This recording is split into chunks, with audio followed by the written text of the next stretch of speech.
Why are we doing this?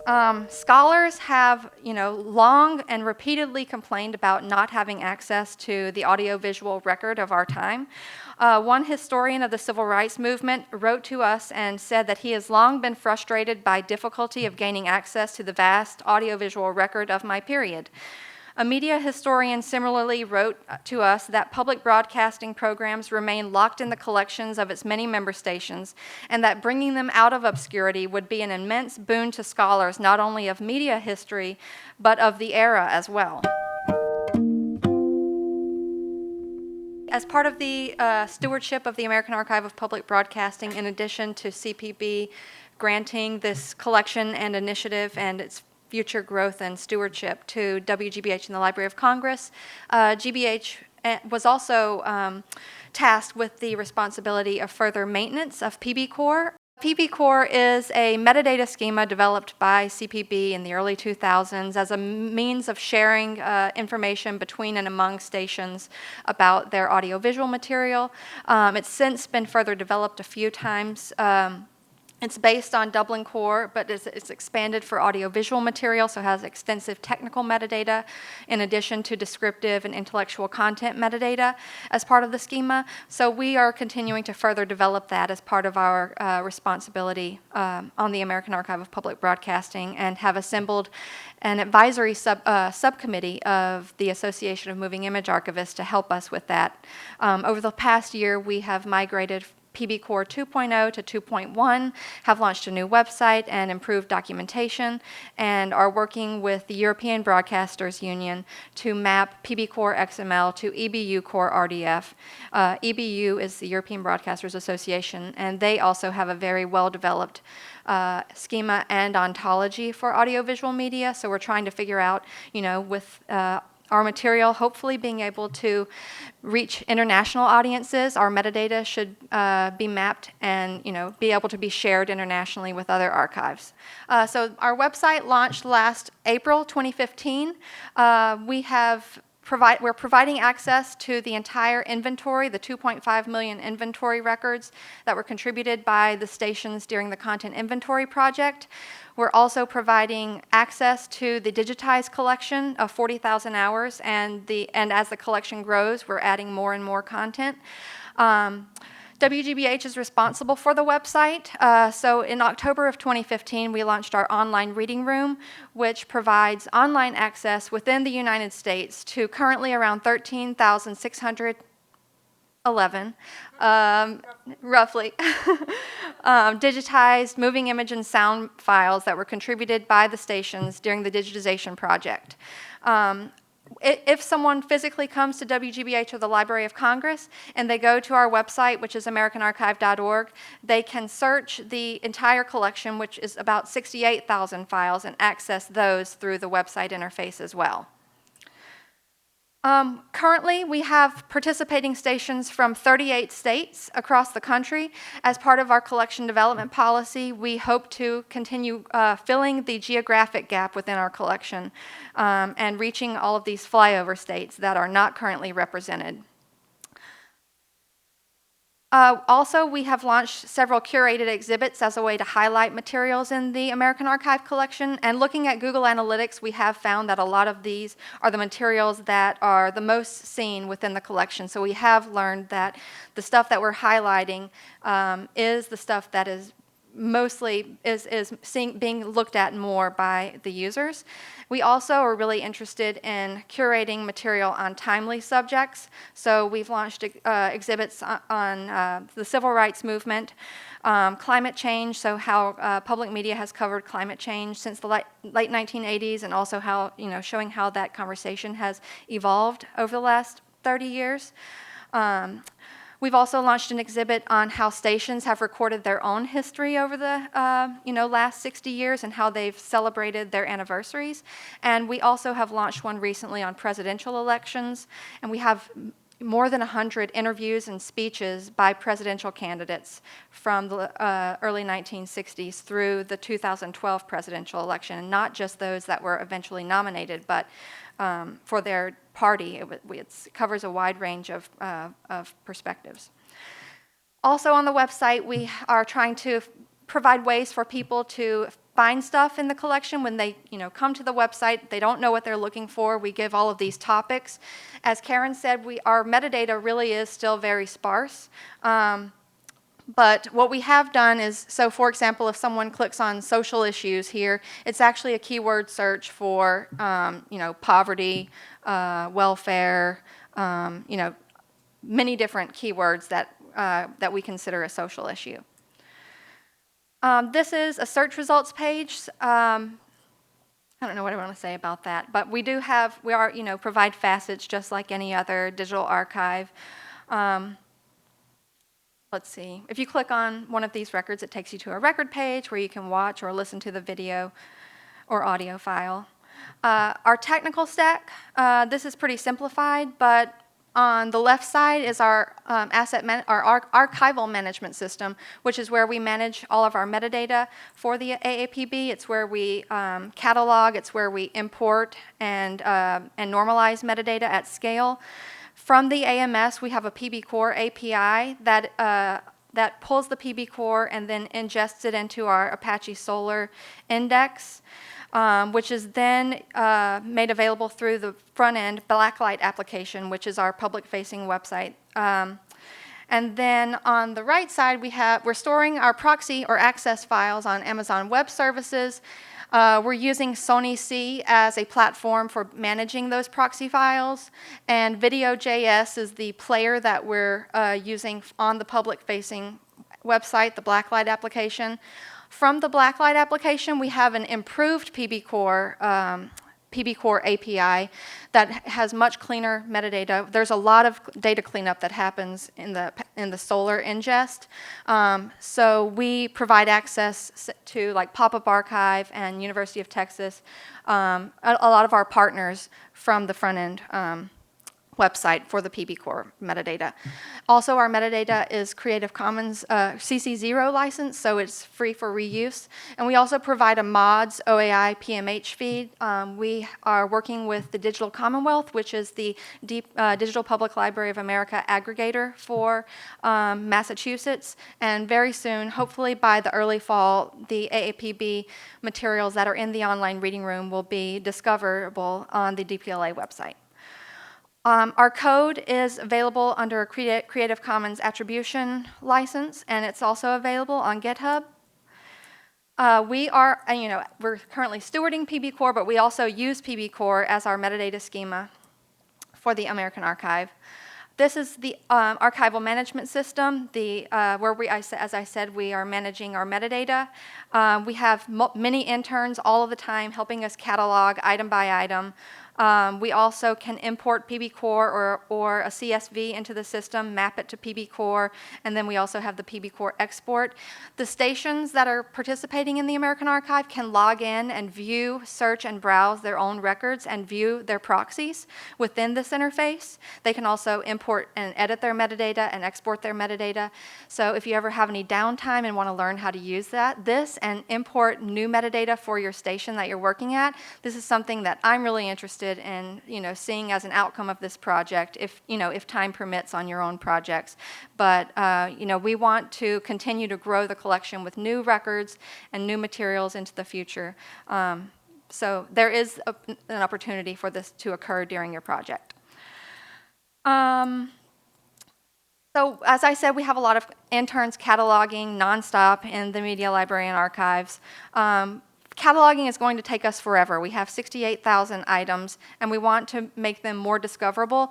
As you can tell, we are, not letting the fact that our metadata is not very good hinder us from providing access. We have the position that you go ahead and make it available, and you catalog, when you can, but you don't want to, keep that from people finding the stuff in your collection. But we are doing something called minimum viable cataloging, which is a concept that we came up with here at GBH, and Karen laughs at us all the time because we come up with new acronyms all the time. But minimum viable cataloging is a method that we use to spend, efficient cataloging, spending about 15 minutes per item, taking down key information that you can find in the credits of a program and adding that to the metadata record. We don't have time to provide subject headings and Library of Congress name authorities for this collection. So our goal is to make it available to the people coming to the website. We can all come back after we retire and add those subject headings. So our online reading room, this is a screenshot of what is presented to a user when they come to our website from a remote location, not here at GBH or the Library of Congress. They have to scroll down, review the online reading room rules of use, and acknowledge that they're abiding by those authorized uses, and then they have access to all 13,611 items in the collection. And we have been working with our legal counsel at WGBH and the Library of Congress and the Berkman Center since October 2014 to develop a strategy for making as much of this material as accessible as possible. Also, we've had strong support from the stations that are participating in the AAPB in giving us the permission, to the extent that they have rights within the collection, to let us make it available should we feel it is not a high risk or legal risk of making it available. About 80% of the stations that are participating in the American Archive have given us permission to make their content available. We don't, after they give us permission, we don't just put it up online. There are still some risks that we need to navigate before making it available. But we have developed a very, comprehensive and efficient means of identifying materials that can go into our online reading room at scale. So instead of reviewing something item by item, if we have 100 items from one series, we make a decision about that one series based on the nature of that content. We're using the permissions that we've received from the stations, but also other legal doctrines such as fair use to make this material available. And we have not had anyone ask us to take anything down since last October. So I think everyone's really happy about it. Also, as of last week, we had a new development, which is that we've been working with our legal counsel to make materials available that are otherwise not available in the online reading room to researchers who request them without vetting them. We are going to be able to, provide a password-protected, time-restricted access to most of the files that are in the AAPB for about, 2 weeks. They just have to send us an email, let us know that they're interested in using it, and then we give them access. So that will be an immense, improvement to our ability to, provide researchers with what they need. It's non-downloadable. It's just for research purposes. Any further uses have to be, approved by the copyright holder. That goes also for the online reading room as well. But why are we doing this? Scholars have, long and repeatedly complained about not having access to the audiovisual record of our time. One historian of the civil rights movement wrote to us and said that he has long been frustrated by difficulty of gaining access to the vast audiovisual record of my period. A media historian similarly wrote to us that public broadcasting programs remain locked in the collections of its many member stations, and that bringing them out of obscurity would be an immense boon to scholars, not only of media history, but of the era as well. So these are a few of the of quotes that we've received from scholars. Public broadcasting can be of value to scholarship. The material that is in the AAPB and also at the member stations across the public media system is especially important because of the era it reflects. There still remains a lot of excavation and interpretive work in recent American history for the present generation of scholars to accomplish. One recent essay noted that American history scholarship pertaining to the period of 1973 onwards is limited, fragmentary, and politically conflicted. Accounts about later periods, the author concluded, have not really been history. And the importance of local history is important. The AAPB collection and the materials that have been documented and produced by LPB, Wisconsin, WHUT, all of the stations that you're going to be at contain a wealth of material produced locally for local audiences. And these programs represent an untapped and important resource. During the 1960s and 1970s, many historians began focusing on social history, or history from the bottom up. You know, if you think about your time in K through 12, you think about reading your history books and you're learning about the presidents and the people at the very top. And this is the perspective of history that we have about our time, and about the United States and world history. But these materials emphasize diversity and they emphasize local history, and they help us better understand how people, ordinary citizens lived their lives. And more recently, some historians have advocated for integrating the national story into wider contexts, and the goal is to relate national experiences to larger processes and also to local resolutions, Thomas Bender has written. And we're very excited about taking in the PBS NewsHour collection, because most of the material that's currently in the American Archive is very local. So when we have the NewsHour collection in the AAPB, scholars will be able to compare and contrast the local history about a certain event with what was also recorded by PBS NewsHour that was disseminated to a national audience. And one example of the importance of local history is civil rights. The history of civil rights movement provides a good example of the importance of local studies.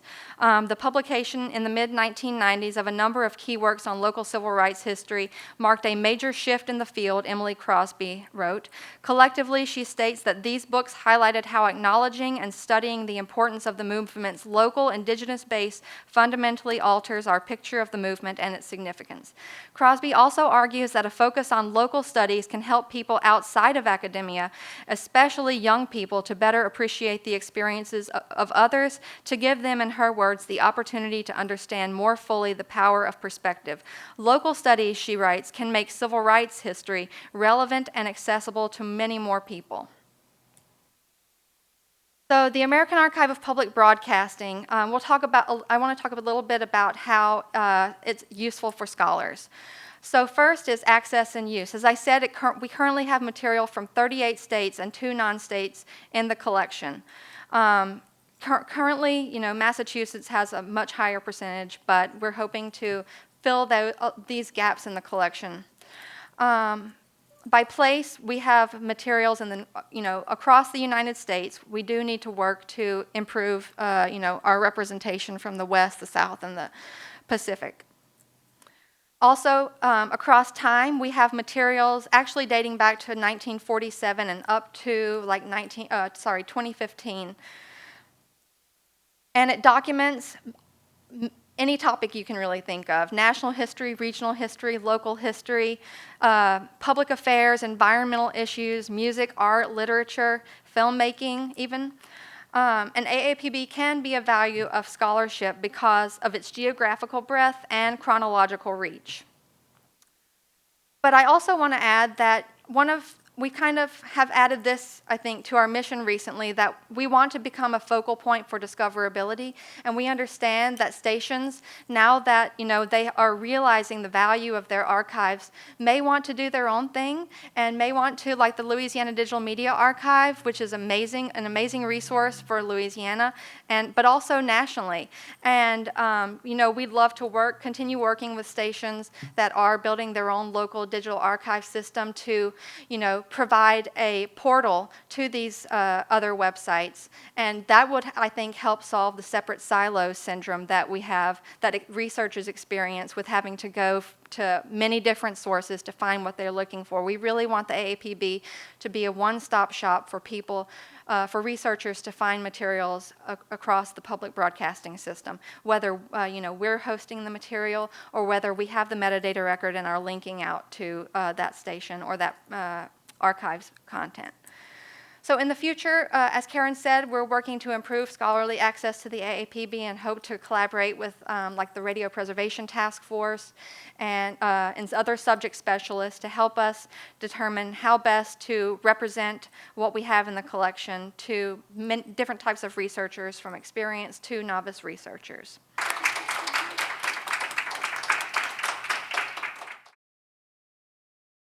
A lot of the public media stations in their beginnings started at universities, and that's mostly because they were about educational programming. And WGBH started off actually in the 1830s.